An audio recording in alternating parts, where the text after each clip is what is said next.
यं संन्यासमिति प्राहुर्योगं तं विद्धि पाण्डव न ह्यसन्न्यस्तसङ्कल्पो योगी भवति कश्चन यं संन्यासमिति प्राहुर्योगं तं विद्धि पाण्डव नस्तसङ्कल्पो योगी भवति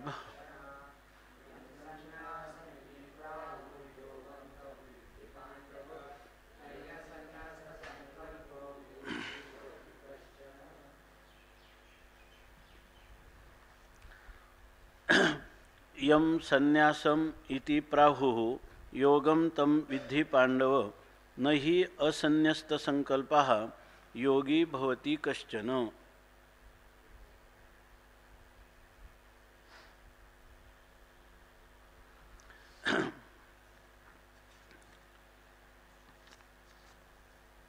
हे पांडव, यम संन्यासम प्राहु तम योगम विद्धि हि असन्न्यस्त संकल्पः कश्चन योगी न भवति। हे पांडव, हे अर्जुना, यम संन्यासम प्राहु ज्याला संन्यासम प्राहु संन्यास असं म्हणतात. कोण म्हणतात? तर जे श्रुती आणि स्मृती यांचं ज्यांना यथार्थ ज्ञान आहे ते लोक ज्याला संन्यास असं म्हणतात. तम त्वम योगम विद्धि, त्यालाच तू योग असं समज. श्रुती स्मृतीचे जे ज्ञाते पुरुष ते ज्याला संन्यास म्हणतात तोच योग आहे असं हे अर्जुना तू समज, विद्धि जाण. ही कारण असन्न्यस्त संकल्पः, ज्या पुरुषाने असन्न्यस्त त्याग केला नाही. कशाचा? संकल्प. ज्याने संकल्पाचा त्याग केला नाही. तुकाराम महाराजांचा अभंग आहे की करी तुका म्हणित आयसा घी रे संन्यास करी संकल्पाचा नाश. ज्याने संकल्पाचा त्याग केलेला आहे तोच खरा संन्यासी आहे. बाहेर केवळ गैरिक वर्णाचं वस्त्र किंवा दंड धारण केला किंवा शिखासूत्राचा परित्याग केला तोपर्यंत तो संन्यास खरा नाही. तर या ठिकाणी अंतरंगात जेव्हा संकल्पाचा पूर्णपणे इथं संकल्प म्हणजे अंतकरणात कोणताही संकल्प उद्भवत नाही अशा तुष्णी अवस्थेला प्राप्त झालेला जो आहे किंवा ज्याच्या अंतकरणामध्ये वृत्तीवर कोणताही विषय किंवा पदार्थ येत नाही, ज्याची वृत्ती आत्मरंगात रंगल्यामुळं ती वृत्ती विषय रंगाने कधीही आकर्षित होत नाही, असं ज्याची वृत्ती आहे तो खरा संन्यास आहे. म्हणून ऐसा घे बारे संन्यास करी संकल्पाचा नाश. तुकाराम महाराज म्हणतात बाहेरून जरी संन्यास केला तरी या ठिकाणी शिखासूत्र तुझा गुंतला जामान तोवरी तुझान श्रुती दास. जरी बाहेरून तू शिखासूत्राचा त्याग केला असेल तरीसुद्धा या ठिकाणी तुझा अजून काही जामीन म्हणजे काही गुंतलेला आहे. म्हणजे काय गुंतलेला आहे? अजून संकल्पाचा त्याग केलेला नाही. संकल्पाचा त्याग करशील त्याच दिवशी तुझा खऱ्या अर्थाने संन्यास होणार आहे. तसंच म्हणतात. आणि ज्याला योग असं म्हणतात, असा जर का संन्यास झाला तर त्यालाच योग असं म्हणतात. आता योगामध्ये काय करायचं असतं? योगामध्ये निष्काम कर्मयोगामध्ये कर्मफलाचा त्याग करायचा असतो आणि ह्याच्यामध्ये कर्मसन्यासामध्ये संकल्पाचा त्याग करायचा असतो. पण परित्याग ही दोन्ही गोष्टी दोन्हीकडेही सारखीच आहे. आणि इकडं काय सांगता तुम्ही? निष्काम कर्मयोगामध्ये कोणत्या संकल्पाचा त्याग करायचा? फक्त कर्मफलविषयक संकल्पाचा त्याग करायचा. परंतु मनुष्याला जेवढे जेवढे विक्षेप आहेत ना ते कर्मफलाची इच्छा अंतकरणात ठेवल्यामुळं विक्षेप आहे. तो विक्षेप कोणाचा दूर होतो?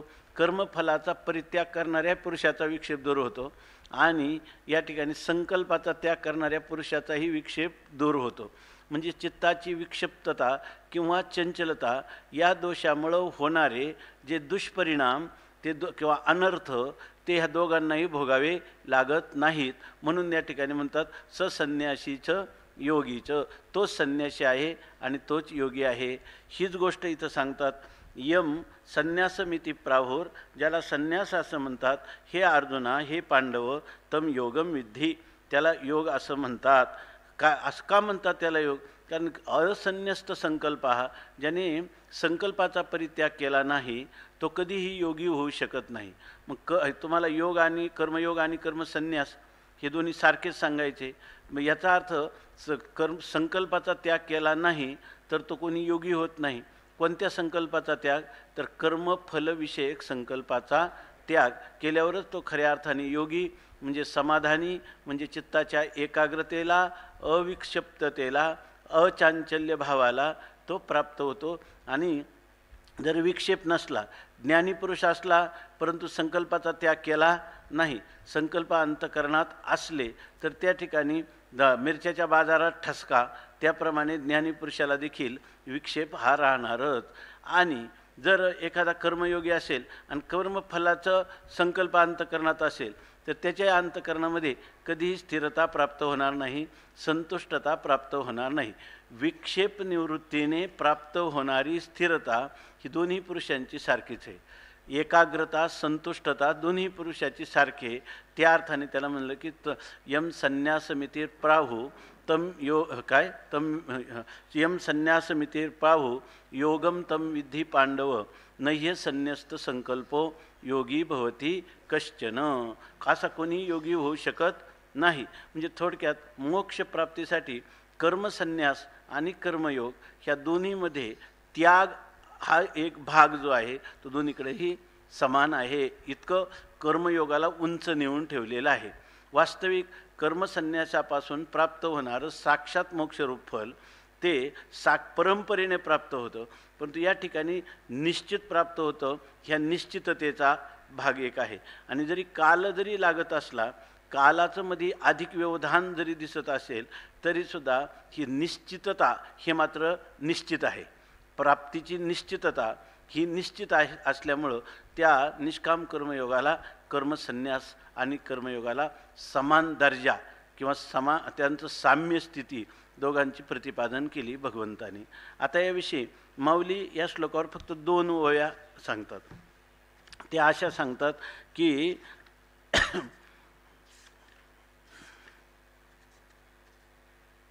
ऐके संन्यासी तोची योगी आईशी एकवाक्यतेची जगी गुढी उभविली अनेगी शास्त्रांतरी. ऐके, हे अर्जुना, तू चित्ताची एकाग्रता करून मी जे काही प्रतिपादन करीत आहे ते तो ऐक. संन्यासी तोची योगी किंवा योगी तोची संन्यासी किंवा संन्यासी तोची योगी. जो संन्यास करणार आहे म्हणजे कर्माचा विधीपूर्वक परित्याग करणारा आणि विधीपूर्वक संन्यास ग्रहण करणारा जो संन्यासी आहे तोच काय आहे? योगी आहे. जर त्या विधीपूर्वक कर्माचा परित्याग केला तर कर्माचा परित्याग केल्यानंतर त्याला विविधिशा संन्यास असो किंवा विद्वत संन्यास असो, त्या विद्वत संन्यासालाही योगी कधी म्हणता येईल? तर त्याच्यामध्ये संकल्पाचा परित्याग झाला असेल तर त्याचा युजिर योगे समाधो, त्याची चित्ताचं एकाग्र कुठं झालं? अधिष्ठान स्वरूपात झालं म्हणून. आणि योगी तोच संन्यासी. योगी कोण म्हणता येईल? ज्याने कर्मफलाचा त्याग केला तोच काय म्हणता येईल? योगी. आणि तो योगी काय आहे? म्हणजे कर्मफलाचा त्याग, म्हणजे त्याग या दृष्टीनं दोन्हीकडे काय आहे? साम्य आहे. आणि त्यागाचं फल जी संतुष्टता, एकाग्रता, निर्विक्षिप्तता ही दोन्हीकडेही आहे. म्हणून भगवान सांगतात, माऊली सांगतात, संन्यासी तोची योगी. बरं, हे असं आम्ही मनाने नाही सांगत जो योगी आहे तो संन्यासी आणि जो संन्यासी आहे तोच योगी, असं आम्ही का सांगतो? आईशी एकवाक्यतेची जगी गुढी उभविली अनेगी शास्त्रांतरी. आईशी एकवाक्यतेची, अशा प्रकाराने दोन्हींच्यामध्ये एक वाक्यता आहे. म्हणजे जर आपण श्रुती स्मृती पाहिले तर श्रुती आणि स्मृती हे दोन्हीही त्यांचं असं जगामध्ये त्यांनी गुढी उभवलेली आहे. म्हणजे त्यांनी ध्वजा किंवा पताका उभारून, जसं तुकाराम महाराज म्हणतात ना, हाकारोनी तुका, आकारोनी सांगे तुका, नाम घेता राहू नका. सर्व लोकांना हाकारून एकत्र करून त्यांना प्रतिज्ञापूर्वक तुकाराम महाराज सांगतात, नाम घेतल्याशिवाय राहू नका. तसं ह्या अशी श्रुतीस्मृतीमध्ये प्रतिज्ञा केलेली आहे. चारी वेदामध्ये वेद अनंत बोलीला, अर्थ इतुकाची साधिला, विठोबाशी शरण जावे, निजनिष्ठा नाम गावे. तुकाराम महाराज म्हणतात काय अजून पुढं 18 पुराणी सिद्धांत आणि तुका म्हणे हाची हेत. अजूनही आहे एक प्रमाण.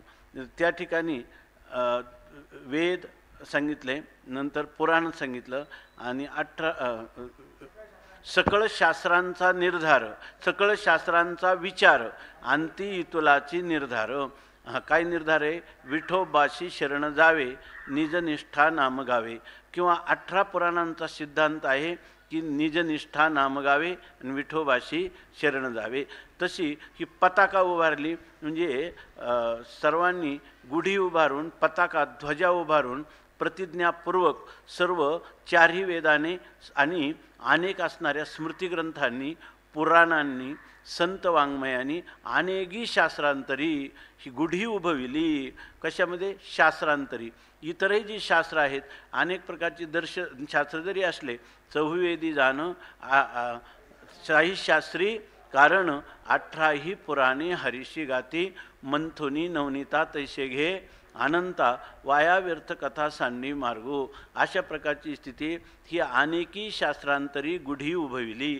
अनेक शास्त्रांनी जसं कळसावर पताका झळकत असते तसा झळकणारा ह्या वैदिक सनातन परंपरेचा सिद्धांत आहे की संन्यासी तोची जगी, तोची संन्यासी तोची योगी. म्हणजे कर्मयोग आणि कर्मसन्यास ह्या दोघांना समान अशा प्रकारचं दोघांचं मूल्य जतन करणारी ही संस्कृती आहे. कारण कर्मसन्यास जर नसेल तर याच्यामध्ये त्यागाचा, भारतीय संस्कृतीचा जो पाठीच्या मणक्याच्या स्थानी असणारा कणा, तो कणाच मोडून जाईल. जर या ठिकाणी विधीपूर्वक कर्माचा संपूर्ण फलासहित त्याग करणारी महात्मे नसतील तर, आणि कर्मयोगाचे अनुष्ठान नसेल तर जगामधली ही जी धाटणी, देवान भावयता अनेन ते देवा भावयंतवः परस्परम भावयंतः श्रेयो परमवाप्स्यत, इष्टान भोगान् वो देवा दास्यन्ते यज्ञभावितः तैर्दत्तान प्रदायभ्यो यो भुंक्तेस्तेन एव सहा. देवाने दिलेले हे जे भोग आहेत ते भोग जर आपण त्याला परत न देता जर आपणच त्याचा स्वार्थासाठी उपभोग घेतला तर काय तो त्याला चोर असं भगवान स्वतः सांगतात याच्यामध्ये. मग निष्काम कर्मयोगामध्ये आपण इष्टदेवतेला समर्पण करण्याची कर्म आहे की तया सर्वात्मका ईश्वरा स्वकर्म कुसुमांची वीरा, पूजा केलिया होया अपारा तोषा लागी मग तिये पूजे, रिझलेनिय आत्मराजे वैराग्य सिद्धी देईजे पसायतया. जो कर्मयोग सांगितला, वेद प्रतिपादित कर्मयोग, हाच मनुष्याला विविधिशा निर्माण करून काय करतो? विविधिशा निर्माण करून जीव ब्रह्मैक्य ज्ञानाद्वारा मोक्ष प्राप्त करून देऊन, जर ज्ञान होण्यासाठी विविधीचा संन्यास प्रतिपादन करतो आणि ज्ञान झाल्यानंतर जीवनमुक्तीच्या विलक्षण सुखासाठी तेच शास्त्र त्याच्यासाठी काय प्रतिपादन करतं? विद्वत संन्यास प्रतिपादन करतं. म्हणून गुढी उभविली अनेकी शास्त्रांतरी. आता याचं मार्मिक रहस्य माऊलीनं दोनच ओव्या लिहिल्या एका श्लोकावर, पण त्याच्यामध्ये शास्त्राचं सार सर्वस्व सांगितलेलं आहे की जेथ संन्यासीला संकल्प तुटे, तेथेची योगाचे सार भेटे, ऐसे हे अनुभवाचे निधटे साचे जया.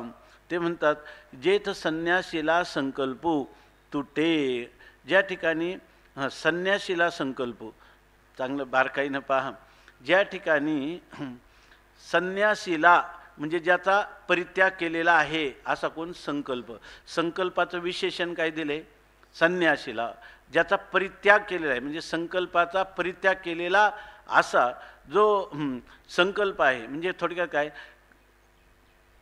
कर्म संन्यास घेतलेल्या किंवा विधीपूर्वक कर्मसन्यास केलेल्या पुरुषाला महत्त्वाचं काय असेल तर जोपर्यंत त्याचा कर्मफलविषयक आणि कर्मविषयक त्याचा स्वरूपाने त्याग करून त्यांचा जोपर्यंत संकल्पाचा परित्याग झाला नाही तोपर्यंत संन्यास नाही. आणि संकल्पाचा परित्याग झालेलाच खरा संन्यास आहे. तो या ठिकाणी सांगतात संन्यासीला संकल्पू. पण पुढे जाऊन माऊली काय सांगतात की आज दुपारीच चिंतन केलं आहे मी संदीपान महाराज किंवा माऊली कुठं इथं जो विषय आहे तो ह्या ओव्यातल्या पदात आहे की नाही तुम्हाला दिसणार नाही, पण पदाचा आशय मात्र अभिप्राय भगवंताचा तोच आहे. हे जर माऊलींचं बारकाईनं हृदगत जाणलं तर गोष्ट लक्षात येण्यासारखी. आणि मग असं कळतं की माऊलींनी ह्या कर्मयोगाला कर्मसन्यासाला किती उंच नेलं. किती उंच केलं म्हणजे स्वरूपा वाचून त्याला दुसरा आश्रयच ठेवला नाही. आणि अशा अनेक ओव्या मधून येत जातात. त्यापैकी ही एक ओवी आहे जेथ संन्यासीला संकल्प तुटे. ज्या ठिकाणी संन्यासीला म्हणजे ज्याचा परित्याग केला असा जो संकल्प बरोबर ना, आणि तोच सुद्धा तुटे आणि तो सुद्धा नाहीसा होई. म्हणजे त्यागीलयाची राहे भावना अंतरी. मी माझ्या ठिकाणी संकल्प होता त्या संकल्पाचा परित्याग केला अशा प्रकारची जाणीव जी आहे ती जाणीव जोपर्यंत आहे तोपर्यंत खऱ्या अर्थाने संकल्पाचा परित्याग झाला नाही. माझ्या ठिकाणी संकल्पाचा परित्याग झाला याचीही ज्याला आठवण राहिलेली नाही. म्हणून त्याला म्हणतात ना विषयी विसर पडिला निशेष अंगी ब्रह्मरस ठसावला. आणि दुसरी एक ओवी आहे पण आता लक्षात येत नाही ते तर आहे. मी माझे आईशी आठवण विसरले जयाचे अंतकरण पार्था तो संन्यासी जाणं निरंतर. दुसरी एक ओवी आहे. परंतु या ठिकाणी मी संकल्पाचा परित्याग केला ही सुद्धा स्मरण ज्याच्या ठिकाणी राहिलं नाही. संन्यासीला संकल्पू संन्यासीला हे तुटे हे नाहीसं होतं. म्हणजे या ठिकाणी ह्या ब्रह्मरस गोडी तयासी फावली वासना निवाली समूळ ज्याची नाही त्या विटाळा अखंड सोहळी उपाधी वेगळी जाणीवेच्या. काय मन हे निश्चळ झाले एके ठाई तया उणे काय निज सुखा. तुका म्हणे तया उणे काय निज सुखा. तुका विठो भरला नाही दुसरं आहे तया उणे काय निज सुखा. तुका म्हणे जाणीव तुका म्हणे नये जाणीव अंतरा आणि अंतरी झाला थारा आनंदाचा. याला म्हणायचं की संन्यासीला संकल्प तुटे. आणि असं जेव्हा होईल ना काय म्हणायचं काय तेथेची योगाचे सार भेटे. ज्या ठिकाणी खरं योगाचं सार काय असेल कोणत्या योगाचं सार कर्मयोगाचं सार. योगाचं सार म्हणजे निष्काम कर्मयोगाचं सार कुठं भेटेल तुम्हाला ज्या वेळेला संकल्पाचा त्याग घडला तेव्हा. आता कर्मयोगामध्ये संकल्पाचा त्याग आहे का फक्त त्या कर्मफलाचा त्याग आहे. काय आहे की मनुष्य ही एक काय आहे पाठशाळा आहे. कर्मयोगाच्या पाठशाळेत गेलं तर तिथं धडे कोणते म्हणतात कर्माच्या फलाच्या संन्यासाचं कर्माच्या फलत्यागाचं. परंतु ह्याच धडा योगाचे सार सर्वस्व भेटतं त्यावेळेला काय होतं सर्व कर्मसन्यास घडतो. आणि त्या सर्व कर्मसन्यासाचं फलश्रुती कधी होते संकल्पीला संन्यासो. आणि त्याची महान फलश्रुती कधी होते संकल्पीला संन्यासू तुटे. संकल्पाचा परित्याग केल्याचंही जेव्हा जाणीव नाहीशी होईल आणि त्याच ठिकाणी काय झालं तेव्हाची कर्मयोगाचे सार भेटे तेव्हाची योगाचे सार भेटे. म्हणजे याचा अर्थ हे पण माऊलीनं जाणून दिले की नाही योगाचं अनुष्ठान करता पण योगाचं सार कधी भेटेल जेव्हा तुमच्याकडून कर्मसन्यासाच्या द्वारा म्हणजे ज्यावेळेला तुम्ही अधिकार संपन्न व्हाल तेव्हा तुम्हाला कर्मसन्यास होईल. आणि कर्मसन्यास झाल्यानंतर तुम्हाला कर्मसन्यासाचं फल म्हणून संकल्पाचा परित्याग होईल. आणि तुम्ही ज्या स्वस्वरूप स्थितीला प्राप्त झाले त्याच वेळेला ते सार कोणाचे खरं आहे ते कर्मसन्यासाचं सार का कर्मसन्यासाचे का योगाचं सार आहे योगाचं सार आहे. बरं जे योगाचं सार आहे तेच कर्मसन्यासाचं सार आहे. दोन्ही एकच आहे. याचा अर्थ दोन्हींच्यामध्ये हे जे दोन्ही आहेत ह्या दोन्हींच्यामध्ये एका पुरुषाला एका कालात अनुष्ठान करणं शक्य आहे काही नाही. ही पण गोष्ट त्याच्यातून सांगतात. याचा अर्थ याच्यामध्ये कर्मयोगाचं साक्षात फल मोक्ष आहे असं सांगायचं आहे का ते पण सांगायचं नाही. मग याच्यामध्ये कर्मयोगाचं फल जे आहे ते कसं आहे, परंपरेनं फल आहे आणि याच्यात साक्षात फल आहे. का ह्या सिद्धांताला ज्ञानेश्वर महाराजांचा कुठं आपल्याला विरोध वाटतो का? किंवा जे शास्त्र सिद्धांत आहे का तो सिद्धांत ज्ञानेश्वर महाराजांनी आपल्या रसमय भाषेमध्ये आपल्याला समजावून सांगितलेला आहे, अशी गोष्ट लक्षात येते. म्हणून म्हणतात, जेथ संन्यासीला संकल्प तुटे तेथेच योगाचे सार भेटे. आता ही जर गोष्ट खरं सांगा बरं, हे ज्ञानोबरायांनी सांगितलेली हे असं तुम्ही सांगितलं, हे जे चिंतन सांगितलं, परंतु हे चिंतन कधी असं माणसाला जर हे एवढे असं सांगितलेलं आहे, शास्त्राचं हृदगत असं आहे, असं संत महात्मे ज्ञानोबराय प्रवृत्ती सगळे सांगतात. काही काही नवीन चिंतन आहे का? काही हे नवीन चिंतन नाही. तर किती लोक ह्या सिद्धांतावर आरूढ होतात, किती लोक कर्मयोगाचं किंवा कर्म संन्यासाचं अनुष्ठान करून अधिकार आजमावून त्या ठिकाणी ह्या बोधाला प्राप्त होतात. का वादविवादाच्या परंपरा अशाच चालत राहिल्यात?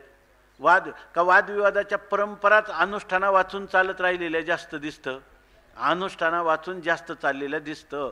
म्हणून याचं खरं कारण काय आहे? जर मनुष्याला अनुभवाचा आपलाप करता येत नाही. जर मला आता एखाद्या माझ्या अंतःकरणात दुःख आहे आणि तुम्ही जर मला म्हणायला लागले की तुम्ही फारच पण अलीकडं फारच आनंदी दिसता, आहे की नाही, तर तुम्ही जरी कितीही म्हटले तरी या ठिकाणी माय जाणे बापा, तुका म्हणे मन जाणे पापा, तुका म्हणे माय बापा. आपलं मन आपल्याला साक्षी आहे याच्याविषयी, आहे की नाही. म्हणजे याचा अर्थ अनुभव जो आहे, मला जर दुःखाचा अनुभव असेल, मी तुम्हाला काय म्हणणार, तुम्ही मला सुखी म्हणा की दुःखी म्हणा, माझ्या अंतःकरणातला स्वसंवेद्य दुःखाचा डोंब किती उसळलेला आहे हे माझं मलाच माहिती.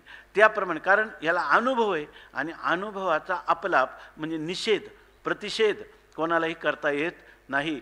तसं हे योग संन्यास आणि आपलं कर्मयोग आणि कर्मसन्यास ह्या दोन गोष्टींचा काय काय परस्पर संबंध आहे. एका अनुष्ठानातून दुसऱ्या प्रकारच्या अनुष्ठानाला प्राप्त होऊन क्रमाने कसा मनुष्य सिद्धांताला प्राप्त होतो आणि ज्या सिद्धांताचं जे काही मार्मिक रहस्य आहे त्या रहस्याला कसा प्राप्त होतो, ही गोष्ट सगळी अनुभवाची आहे. नाही तर शास्त्राचे एवढे मोठे काय कितीही दर्शनशास्त्र नुसतं कर्मकांड सांगणारं हे जे पूर्वमीमांसा दर्शन आहे याचा काय थोडा विचार आहे का?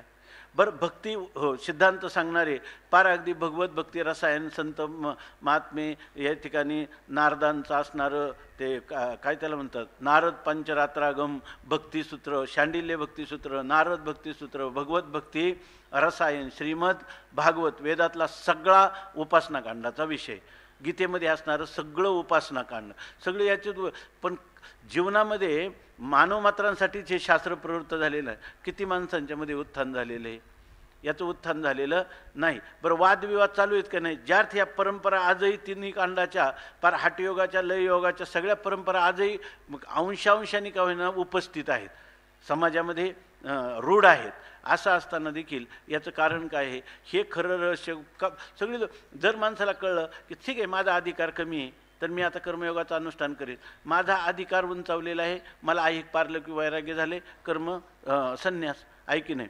कर्मसन्यास करता करता माझ्या स्वरूपामध्ये पाहता ब्रह्मी नाही अवकाशू दोही माझी, असं जर कळलं तर त्याला कर्मसन्यासाचं कौतुक आहे का कर्म योगाचं कौतुक आहे का? दोन्ही नाही, स्वरूपाचं सुद्धा कौतुक नाही. कारण त्या जयप्रभूंच्या भाषेत स्वरूपच आहे. अन्य पदार्थ त्याचा भोग घ्यायला नाही. जीवा सर्व पदार्थांचं आस्वादन करील पण जीवेला नाही चाखू शकत. नेत्र सगळ्या पदार्थांचं प्रकाशन करील पण नेत्राला नाही पाहू शकत. असं जर अनुभवाचे नि साचे धटे साचे जया, ही गोष्ट साचे जया साचे म्हणजे जरा खरी म्हणजे काय, जी निर्बाध निस्संदेह आहे की नाही, ज्याला संशय विपर्यय रहित अशी ज्याच्या बुद्धीवर ही गोष्ट बांधली, हे सिद्धांत बांधले. पण कसे माऊली म्हणतात, अनुभवाचे नि दटे, ही तराजूत घातला. एक कोणता अनुभवरूपी तराजू घातला. अनुभवरूपी तराजूमध्ये अनुभवाचे नि साचे धटे आणि अनुभवाचा खरा तराजू, तो तराजू खालीवर होणारा, ज्याच्यामध्ये जर काही बुद्धिमांद्य विपर्यय विषयासक्ती द्वैत जर असेल तर ह्या तराजू ते दोन्ही सारखे बसतील का? बसणार नाहीत. शास्त्राचा तराजू जर केला ना नुसता शब्दाचा, तर कायम त्या ठिकाणी तुम्ही म्हणत राहणार की कर्म कनिष्ठ आहे, उपासना मध्यम आहे, अज्ञान श्रेष्ठ आहे. परंतु हे ज्याला कर्मयोग म्हणतात तो कर्मयोग हाच कर्मसन्यास आहे, आणि ज्याला कर्मसन्यास म्हणतात तोच काय आहे, कर्मयोग आहे. हे विधान खरं कोणाला कळेल? शब्दांचं अनुगमन करणाऱ्या पुरुषाला कळेल का अनुभवाचं अनुसरण करणाऱ्या पुरुषाला? आणि मग अनुभवाच्या जर त्याला अनुभवाचं अनुसरण करून हे जर त्याच्या बुद्धीवर आरूढ झालं असेल, त्याला किती प्रक्रियांची गरज आहे जीवनामध्ये, त्याला किती शास्त्राध्ययन करायचं? त्याला फक्त ज्ञानोबा आहे प्रमाण, आणि ज्ञानोबा हे साक्षात ज्ञान आहे. अपौरुषेय वेदाला ज्या ज्ञान स्वरूपभूत ज्ञानाचं अधिष्ठान मिळालं तेच कोण आहेत? साधकाचा मायबाप दरुशने हरे ताप, आणि सर्वाभूती सुखरूप ज्ञानोबा माझा. ज्ञानदेव म्हणता ज्ञानदेव देतो, आणि वासुदेवची होतो अखंड वदनी वदेतो. अशी ज्याच्यावर अनन्यनिष्ठ असेल त्याला इतर शास्त्रांची काही गरज आहे का? ज्ञानेश्वर महाराजांनी सांगितलेले आमच्या शास्त्रेय उभविली आणि गुढी उभविली आणि की शास्त्रांतरी, असं जर झालं. पण हे ज्ञानोबा का बोयात जास्त इथं विस्तार करत नाही? कारण अनुभव एकदा सांगितला, आता तुम्ही श्रुती काय सांगणार आणि युक्ती काय सांगणार? अनुभव हे सर्वात प्रबल प्रमाण आहे. आता ही अनुभवाची गोष्ट आहे, म्हणून कोणते हे झाला कर्माचा सिद्धांत, कर्मसन्यासाचा. तत्त्वज्ञानाच्या विषयीसुद्धा तुमचं तत्त्वज्ञान जर मापायचं झालं अनुभवाचे धाटे, तर त्याचं त्या अनुभवासारखा अनुभवच आहे, अनुभवासारखा अनुभवच आहे, आणि अनुभवात अनुभवच आहे. आणि अनुभवात अनुभोक्ता, अनुभवाचा भोक्ता कोणी दुसरा नाहीच आहे. त्यामुळं ज्ञानोबाराय म्हणतात तैसे क्रियेचे नामकिरणच आहे. आता त्या ज्ञान जी ज्ञाता ज्ञानने त्रिपुटीतली ही ज्ञानरूपी एक क्रियाच आहे, ती क्रिया नाही बरं का तिथं. म्हणून म्हणतात क्रियेचे नामकिरणच आहे, आणि पुन्हा क्रियेचे नामकिरणच आहे, आणि ती अद्वैत आत्मस्थितीमध्ये भक्तीच आहे. म्हणजे त्या ठिकाणी वृत्ती आपल्या रसाचंच, आपल्या अधिष्ठान आत्म्याचंच आस्वादन करते, आत्मानंदाचं आत्मरसाचंच पान करत राहते. ही कशी काय करते? त्याला माहीत नाही का ही गोष्ट? जर तुम्हाला त्याचं रसास्वादन करायचं असेल तर आस्वादन करणारा भोक्ता वेगळा नाही राहत. हे सगळं त्याला माहीत असलं तरी तो तेच करीत राहतो. हे कसं काय घडतं? हे अनुभवाची जोगे नोहे बोलायचे. भक्तीचा सिद्धांत सांगत असताना सुद्धा माऊली हा अनुभवाची जोगे नोहे बोलायचे. ज्याला खरं अनुभवाच्या दिशेने वाटचाल आपल्या पारमार्थिक जीवनात करायची, तो योग्य साधनावर आरूढ होऊन साधना प्रवणच होईल. दुसरी गोष्टीची फारशी शहानिशा करण्याची गरज नाही. बरं, शहानिशा केली तर किती शहानिशा केली? तर्कस्य अप्रतिष्ठानात वा. त्या ठिकाणी तर्क हा अस्थिर असल्यामुळं एक तर्क दूर केला का दुसरा केला की तिसरा. म्हणून त्यांनी सांगितलं नैशा तर्केनं मतिरापणया. तर्काने ही बुद्धी, हे ज्ञान कधीही प्राप्त होणार नाही. म्हणून माऊलींनी 2 पंक्तीतला असणारा अनुष्टुप छंदावर 2च ओव्यांचं या ठिकाणी निरूपण केलं, आणि आत्मविश्वासाने प्रतिपादन केलं की हे अनुभवाचे धटे म्हणजे तराजू. अनुभवाच्या तराजून पाहिलं हे जया साचे, ज्याला हे खरंच वाटतं. काय खरं वाटतं त्याला? आता त्याचं ध्रुवपद वाचा.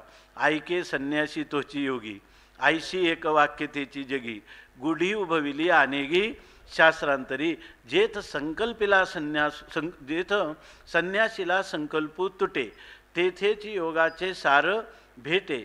ऐशे हे म्हणजे अगदी दृढ मूलक, हे म्हणजे इदम पदाने जवळचं वस्तू, आत्मवस्तू सांगितलं. ऐशे हे अनुभवाचे नि धटे, अनुभवाच्या तरातून साचे जया, ज्याला हेच खरं आहे, इदम इत्थम हे असंच आहे असं ज्याला कळलं. मग आता हे जर त्याचा सिद्धांत ज्याला कळला पूर्णपणे, मग असा जो पुरुष आहे त्या पुरुषाच्या ठिकाणी 2 क्रमाने प्राप्त झालं. दोन्ही सारखेच आहेत, दोन्ही सारखेच आहे. मग शास्त्राने काय म्हणायला पाहिजे? तुम्ही काय करा? कर्मयोगाचं करा, नाही तर कर्म संन्यास करा. असंच होईल की नाही? असाच अर्थ झाला की नाही आत्तापर्यंत चिंतन केलेला? तर असं भगवंताचं मनोगत नाही. भगवंताचं मनोगत असं आहे की ज्या पुरुषाला, ज्या गृहस्थी पुरुषाला, ज्या विषयासक्त पुरुषाला, ज्या अनधिकारी पुरुषाला, ज्या पुरुषाच्या अंतःकरणात अजून मल आणि विक्षेप यांचा परित्याग झाला नाही, आवरण तर अजून निवृत्त व्हायचंच आहे, असा पुरुष आहे, परंतु मोक्षाची इच्छा मात्र आहे, असा जर पुरुष असेल तर त्या पुरुषामध्ये त्याला हे दोन मार्ग प्राप्त झाला असताना जो अजून ब्रह्मस्वरूपाच्या ठिकाणी स्थिर झालेला नाही असा पुरुष, किंवा केवळ ब्रह्मस्वरूपातच स्थिर होण्यात आपल्या जीवनाचं परम कल्याण आहे असं जरी कळालं तरी अजून अंतःकरणातली सदोषता पूर्णपणे गेली नाही, अशा पुरुषाने या ठिकाणी कर्मसन्यासाचा आग्रह धरू नये, त्याला त्याच्यामध्ये कष्ट होतील, फल प्राप्त होणार नाही.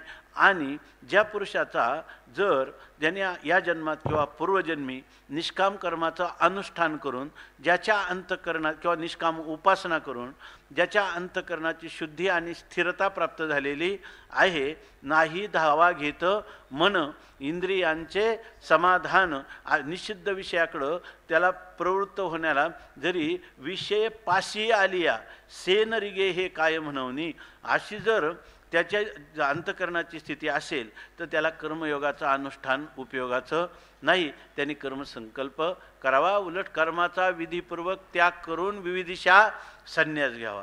आता गृहस्थाश्रमामध्ये ज्ञानाचं फल मिळत नाही असं नाही, कारण त्यांनी दुपारी मी पाहिलं भाष्यकारांनी लिहिलेलं आहे, शंकरानंद आणि आनंदगिरींनी पण त्याचं चिंतन केलेलं आहे. ज्या अर्थी योगभ्रष्ट पुरुष होतात, याचा अर्थ त्या योगभ्रष्ट पुरुषांना तुम्हाला जन्मताही आईच्या गर्भात सुद्धा ज्ञान होऊ शकतं की नाही, मृत्यूपर्यंत केव्हाही होऊ शकतं की नाही, आणि असे पुरुष ज्ञानीच असतात की नाही. बरं, असे जे योगभ्रष्ट पुरुष आहेत ते पुरुष ब्रह्मचारी असतात का संन्यासी असतात? कोणतेही असू शकतात. म्हणजे याचा अर्थ गृहस्थाश्रमात देखील ज्ञान होऊ शकतं, आणि होऊ शकत नसतं तर आता पुढे येणार आहे 6व्या अध्यायामध्ये, शुचीनाम श्रीमताम गेहे योगभ्रष्टोभिजायते. योगभ्रष्ट पुरुषसुद्धा कोणत्या घरात जन्माला येतो? जे ज्ञानवान पुरुष आहे शुचीनाम आणि श्रीमताम, ऐश्वर्य संपन्न आहेत आणि पवित्र आहेत, ज्ञानवान आहेत. त्याच्याही पुढे जाऊन सांगितलं म्हणजे योगभ्रष्ट, याचा अर्थ गृहस्थाश्रमात त्यांना ज्ञान झाले की नाही? झालेलं आहे. किंवा काही पुरुष असे असू शकतात की ज्या ठिकाणी श्रीमताम, त्यांच्याजवळ ऐश्वर्य नाही, दरिद्री आहेत, परंतु दरिद्री असून देखील त्यांची परंपरा ही ज्ञानाची असू शकते की नाही? वाचस्पती मिश्र गृहस्थाश्रमी आहेत, परंतु त्यांना ज्ञान झाले की नाही? ज्ञान झाले की नाही? याचा अर्थ गृहस्थाश्रमात ज्ञानच होत नाही. हा आग्रह हे का दुराग्रह आहे? दुराग्रह आहे. आणि हे भगवद्वचनावरून दिसतं, अथवा योगिनामेव कुले भवती धीमताम एतद्धि दुर्लभतरम लोकये जन्म यदुदृशम, की या ठिकाणी अशा कुळात जन्म येणे ही अत्यंत कठीण गोष्ट आहे असं भगवान स्वतः सांगतात. पण कोणत्या कुळात? की जे लोक श्रीमंत नाहीत, अत्यंत दरिद्री आहेत, परंतु ज्ञानवान आहेत. म्हणजे ज्ञानवान कुलात त्यांनी असं लिहिलं शंकरानंदांनी, दरिद्रानाम ज्ञानीनाम कुले भवती असं लिहिलं. दरिद्री आणि ज्ञानवान पुरुषांच्या कुळात जन्म येतो, आणि ह्या कुळात जन्म येणं हे अधिक परमभाग्याचं आहे, कारण त्याला विषयासक्ती वगैरे ह्या गोष्टी समोरच नसतात. त्यामुळे त्याचं वैराग्य जे आहे ते उत्तरोत्तर वृद्धिंगत होणार असतात. अर्थात ज्ञानाची आणि ज्ञानोत्तर जीवनमुक्तीच्या विलक्षण सुखाची अभिव्यक्ती करण्यासाठी हे जीवन फार धन्य आहे, आणि तशा कुळात त्याचा जन्म येतो असं सांगितलं. मग आता असा जर एखादा पुरुष असेल, बरोबर ना, जनकाला ज्ञान झालं की नाही? रामचंद्र प्रभूंच्या जवळ ज्ञान आहे का नाही? कृष्ण परमात्म्याजवळ ज्ञान आहे की नाही? पण हे सगळे जे ज्ञानी आहे, बरं, सगळ्यांचं ज्ञान समानच आहे की नाही? कृष्णभोगी शुकस्त्यागी राज्ञव जनक राघव वशिष्ठ कर्म करताच आणि सर्व इथे ज्ञानीना हा समा, सर्वच ज्ञानी समान आहेत, याच्याबद्दल वाद नाही. परंतु असं जरी असलं तरी निष्प्रतिबंध आनंदाची अनुभूती त्यांना आहे का? जनकाला साक्षात परमात्मा अवतारी कुटीत आले तरी त्यांना सगळ्यांना आहे की नाही? जनक राघव राज्ञव पण विक्षेप युक्तऊ आहे की नाही? विक्षेपाने त्यांना काय आहे? युक्त आहेत. ते जर शुकासारखे असले तर शुकाधिक योगी रंगले श्रीरंगी, आहे की नाही? त्यांना ते केवळ भगवंताच्या आनंदामध्ये रंगलेले अशा प्रकारचे आहेत. मग आता ह्या पुरुषांना आणि ह्या पुरुषांच्यामध्ये काय भेद आहे? एकाला विक्षेप आहे आणि एकाला विक्षेप नाही. बरं, आवरणभंग कोणाचा झालेला आहे? दोघांचा आवरणभंग झाला आहे. आवरण गेलं परंतु विक्षेप मात्र राहिला. जर ज्या पुरुषाच्या जीवनामध्ये विक्षेप नसेल त्या पुरुषाची शांती जी आहे ती शांती अशी आहे की घोटवीन लाळ ब्रह्मज्ञाने हाती मुक्ता आत्मस्थिती सांडवीन सांडवीन तपोनिधा अभिमान यज्ञ आणि दान लाजवीन. तुकाराम सांडवीन तीर्थ भ्रामकाशी आणीन आळस कडू स्वर्गवास करीन भोग सांडवीन तपोनिधा अभिमान यज्ञ आणि दान लाजवीन धन्य म्हणवीन यहलोकी. अजून एक चरण राहिलं.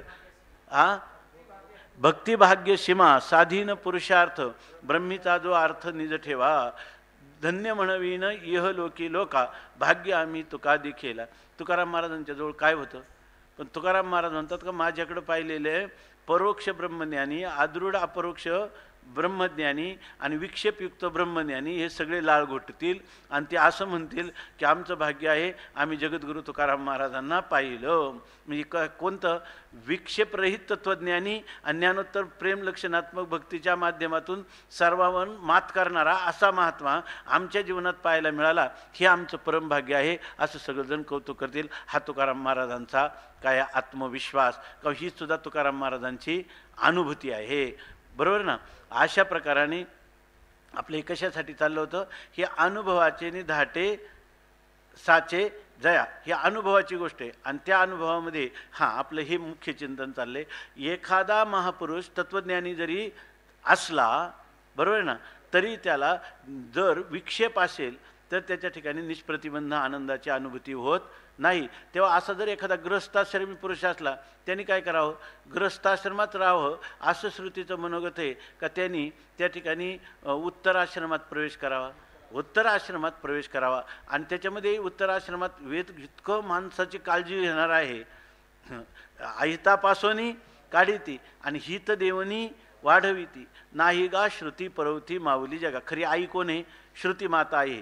मग श्रुती मातेने सांगायला पाहिजे क्रमाने पहिलीतून दुसरीला दुसरीतून तिसरीला असंच जावं लागतं, एकदम चौथीला बसता येत नाही. पण श्रुती माता आहे ती सांगते अरे तुला आत्मस्वरूपावर आरूढ व्हायचं ना, हे आश्रमातलं जे आहे ना हे उपचार आहेत, याचा अंतरंग काही वेगळंच आहे. याच्यामध्ये खरा काय आहे?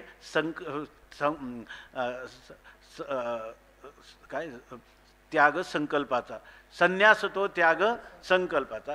संकल्पाचा परित्याग करणं आवश्यक आहे. आणि तो कधी होईल? तर तो ज्या वेळेला तू विधीपूर्वक कर्माचा संन्यास करशील. जसा विविधिशा संन्यास सांगितलेला आहे तसा ज्ञानवान पुरुषासाठी विद्वत संन्यास सांगितला. आणि संन्यास सांगताना जसं आपण म्हणतो हे जे ब्रह्मचर्य आश्रम, गृहस्थाश्रम, वानप्रस्थाश्रम आणि संन्यासाश्रम या आश्रमाच्या क्रमाने तू जा असं साधारणपणे सांगितलेलं आहे. भारतीय वैदिक सनातन परंपरेमध्ये असे 4 आश्रम सांगितले. पण शंका जर कोणाला आली की ब्रह्मचर्य आश्रमातून आमची इच्छाच नाही ग्रस्त आश्रमात जाण्याची किंवा आम्हाला वानप्रस्थ आश्रमात जाण्याची इच्छा नाही, आम्हाला तर संन्यस्त जीवन श्रेष्ठ वाटतं, त्याचं काय योजना? त्यासाठी श्रुतीप्रमाण आहे काय यदह रेव विरजेत तदह रेव प्रव्रजेत. ज्या क्षणी तुम्हाला वैराग्य निर्माण होईल तो वैराग्याचा क्षण ब्रह्मचर्यात असो, गृहस्थात असो किंवा वानप्रस्थात असो, तो क्षण तुम्ही पकडा आणि तत्क्षणीच तुम्ही वैराग्य धारण करा असं त्याच्यामध्ये सांगितलं आहे की नाही. तो कोणी जर म्हणेल हे सांगितलं परंतु यदह रेववरून तुम्ही सांगितलं, त्या यदह रेव म्हणजे ज्या दिवशी असा अर्थ आहे. ज्या दिवशी म्हणजे ह्या क्रमातून गेल्यानंतर असं का नाही म्हणता येणार? यदहरेव विरजेत म्हणजे ज्यार्थी वैराग्य निर्माण होण्याच्या एक सोपान क्रम सांगितलेला आहे. ब्रह्मचर्या, आपलं गृहस्थ आणि मग वानप्रस्थ, मग संन्यास. त्याच्यात ज्या दिवशी तुम्हाला वैराग्य निर्माण होईल, कुठं? वानप्रस्थ आश्रमामध्ये. कारण अह शब्द आहे. म्हणजे ज्या दिवशी आहे की नाही, किंवा ज्या क्षणी. पण हा क्षण कोणत्याही आश्रमातला असं तुम्ही कसं म्हणता? जर कोणाला वाटलं तर श्रुती साक्षात मुखता पुन्हा एकदा सांगते ब्रह्मचर्यादेव परिव्रजेत. अरे ब्रह्मचर्यातून तुम्हाला संन्यास घ्या असं सांगते. अशा प्रकारची ही स्थिती आहे. म्हणून या ठिकाणी तुम्ही असं समजू नका की या दोन्ही, त्याला म्हणतात की जर तुम्ही म्हणत असाल की हा कर्मसन्यासही श्रेष्ठ आहे आणि कर्मयोगही श्रेष्ठ आहे आणि दोन्ही साधनं एकाच पुरुषासाठी आहे, एकाच पुरुष कर्मसंकल्प कर्मसंकल्प त्याग, बरोबर ना, संकल्प त्यागरूपी असणारा संन्यास, बरोबर ना, आणि केवळ कर्मफलाचा त्यागरूपी असणारा कर्मयोग, हे दोन्ही एकच पुरुष दोन्हींचं एका कालामध्ये अनुष्ठान करू शकत नाही. जसं कारण एका अधिकरणात दोन परस्पर विरोधी धर्म एका अधिकरणात एकाच कालात राहू शकत नाही. एका ठिकाणी काय करायचं आहे, कर्म करायचं म्हणून त्याचा संकल्प करायचा, कर्माचा संकल्प करायचा आहे, कर्मफलाची इच्छा करायची किंवा कर्मफलाचा परित्याग करायचा, पण कर्म तर करायचं की नाही, ते संकल्पाशिवाय होईल का? आणि एका ठिकाणी त्याच पुरुषांनी काय करायचं, कर्मफलाचा त्याग करायचा आणि इकडे कर्मसंकल्पाचा पण त्याग करायचा.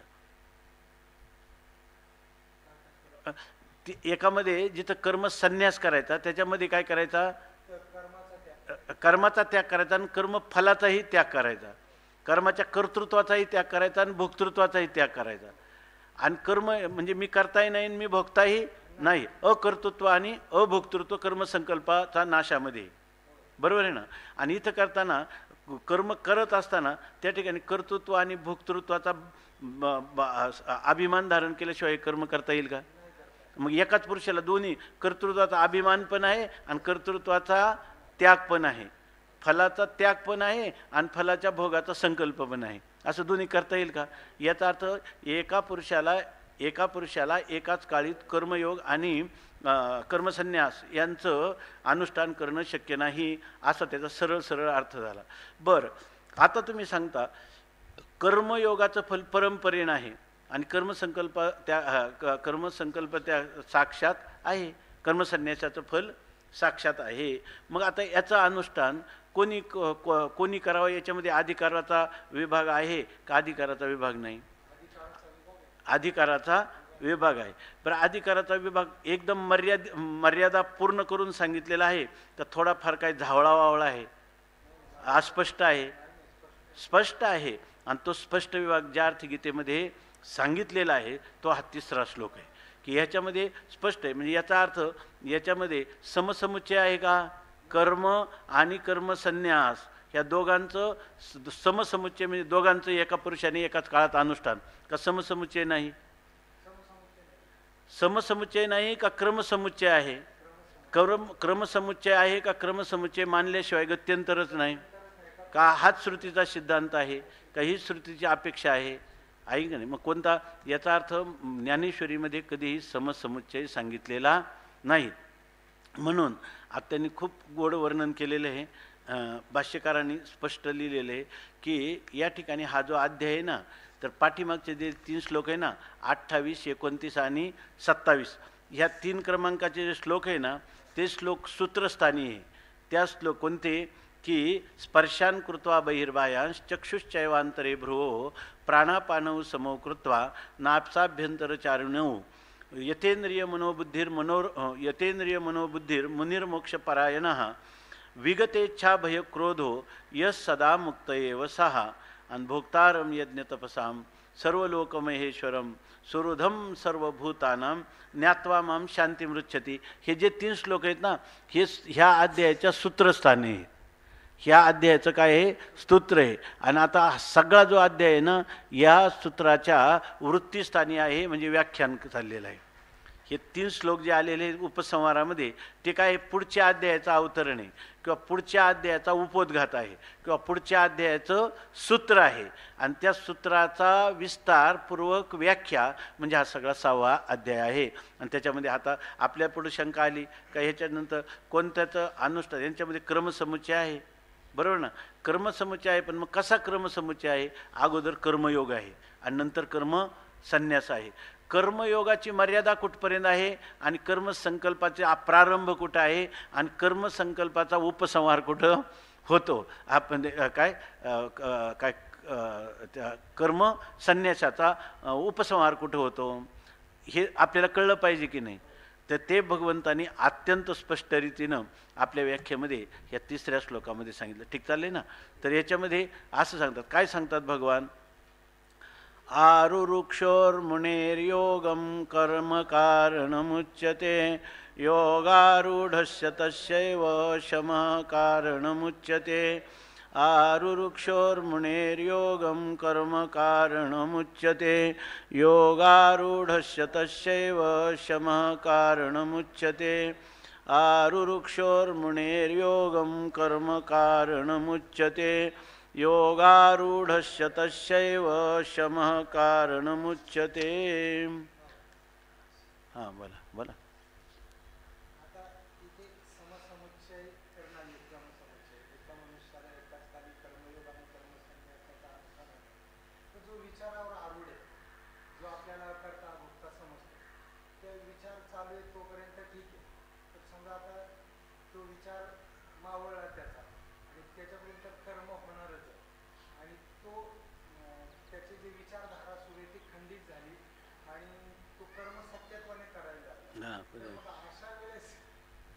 अशा वेळेस काय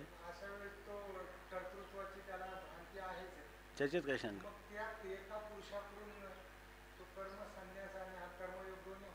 हां होत आहे ना. त्याला जे कर्म संन्यास ज्याला तुम्ही म्हणता त्या कर्म संन्यासाविषयीचं त्याचं ज्ञान शब्द ज्ञान किंवा परोक्ष ज्ञान आहे का अपरोक्ष ज्ञान आहे. आणि परोक्ष ज्ञान हे अपरोक्ष भ्रांतीच्या विरोधी आहे का. हां अपरोक्ष ज्ञान नाहीच आहे ना. त्यामुळे त्याच्यामध्ये काही प्रश्न येत नाही. आलं लक्षामध्ये. अपरोक्ष भ्रांतीच्या विरोधी कोण आहे. अपरोक्ष ज्ञान आहे. मग परोक्ष ज्ञान सकाळी आपण एक चिंतन केलं होतं ना. लोकसंग्रहाचा आणि शंकरानंदीमध्ये त्याचं मोठं विस्ताराने चिंतन आलं. आणि परोक्ष ज्ञानी पुरुष लोकांना मार्गदर्शन करू शकतो, स्वतःही कर्माचरण करतो आणि तो लोकसंग्रहाचा अधिकारी आहे. की जो लोकसंग्रहाचा अधिकारी खरा कोण आहे. अवतारी कोटीतील अधिकारी कोटीतील महापुरुष की ज्या ठिकाणी भगवंताने आपल्या अवतार कार्यासाठी त्याला स्वेच्छेने किंवा भगवत इच्छेने जो आलेला आहे त्याला याचा अधिकार आणि याला सुद्धा अधिकार आहे की नाही.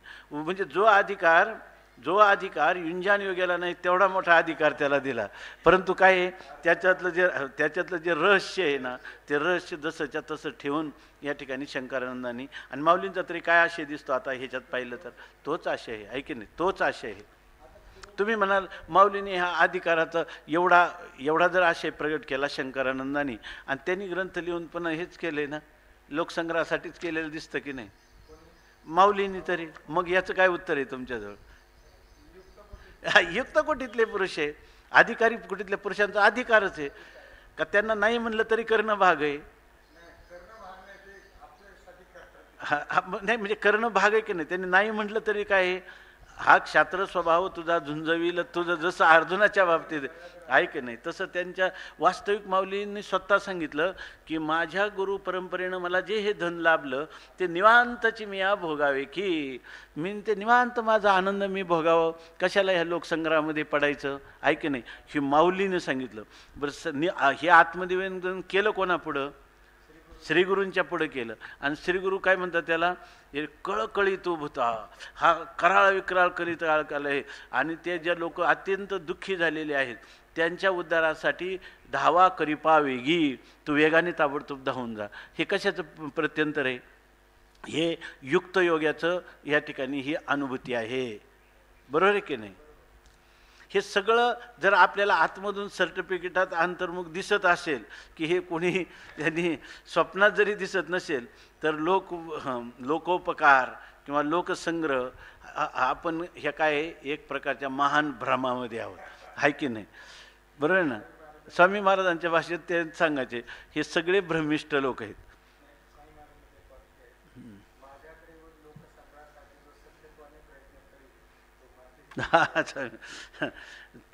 जर कोणी माझ्याकडे येईल आणि लोकसंग्रहासाठी सत्यत्वाने प्रयत्न करील तर तो मातीत गेल्याशिवाय राहणार नाही स्वामी महाराज म्हणायचे. हां तर तो विषय इथं सांगितलेला आहे. आरुरुक्षोर्मुनेर्योगम कर्म कारणमुच्यते योगारूढस्य तस्यैव शमः कारणमुच्यते आरुरुक्षोर्मुनेर्योगं कर्म कारणमुच्यते योगारूढस्य तस्यैव शमः कारणमुच्यते आरुरुक्षोर्मुनेर्योगं कर्म कारणमुच्यते योगारूढस्य तस्यैव शमः कारणमुच्यते. या श्लोकातली एक सर्वात महत्त्वाची गोष्ट ही आहे की जो आरुरुक्षु म्हणजे आरूढ होण्याची इच्छा करणार आहे, म्हणजे आपल्याला ब्रह्मज्ञान संपादन करून मोक्षाला प्राप्त व्हावी अशी ज्याला इच्छा आहे, तर अशा पुरुषाला, पण असा पुरुष ज्याच्यामध्ये भरपूर अध्यार घ्यावा लागतो.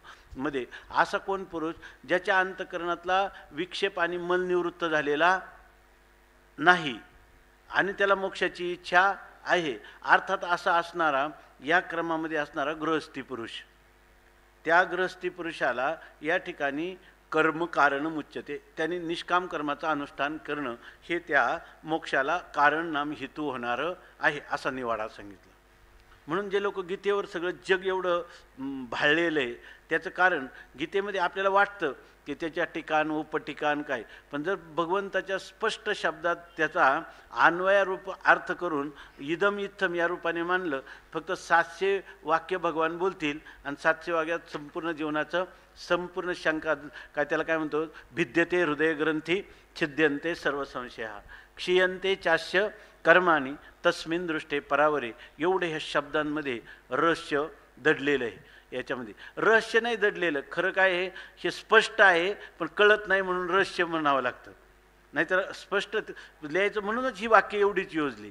ही सगळी वाक्य सूत्ररूप आहेत, ही सगळी वाक्य सूत्राचं भाष्य आहे. गीतेतली अनेक वाक्य मागच्या सूत्राची भाष्य म्हणत आहेत, अनेक वाक्य वार्तिक म्हणून सुद्धा आहेत. याला दुसऱ्या मूळ ग्रंथ सोडून दुसरे कोणतीच गरज नाही. ते विद्यानंद स्वामी महाराज म्हणायचे, आम्हाला काही सगळ्या वेदांचं पारायण करता येत नाही, सगळ्या दर्शनशास्त्राचं. त्यांचा दररोजचा नियम होता गीतेच्या पारायणाचं. ते म्हणायचे गीतेच्या पारायणाने मी सगळ्या द्वादश दर्शनाच्या सूत्राचं पारायण होतं, नंतर माझी सगळ्या उपनिषदांचं पारायण होतं, नंतर 4 वेदाचं पारायण होतं, असं ते म्हणायचे. सगळ्या स्मृतीचं पारायण होतं, म्हणून मी आपलं ज्ञानेश्वर. दररोज त्यांचा पहिला नियम असेल तर ते सकाळी फिरायला लागले तर एखाद्या लहान मुलासारखं इतकं तुम्ही किती त्यांच्याजवळ जाण काही करा, पण त्यांचं जे आवर्तन चाललेलं आहे गीतेचं आणि पूर्ण अर्थकार दृष्टी करून म्हणत असत. विशेषतः आज जर त्यांना 10 श्लोक सांगायचे ना, ते 10 श्लोक म्हणजे ते जास्त वेळा आवृत्ती करायचे. सकाळी फिरताना जास्त वेळा आवृत्ती करायचे, कारण आज मला 10 श्लोक दुपारीच्या 17 सांगायचे, 10 श्लोक आता सांगायचे, किंवा तासाला 10 सांगायचे, तर 20 श्लोक आणि 40 श्लोक ते त्यांचं ते मुख्य राहायचं.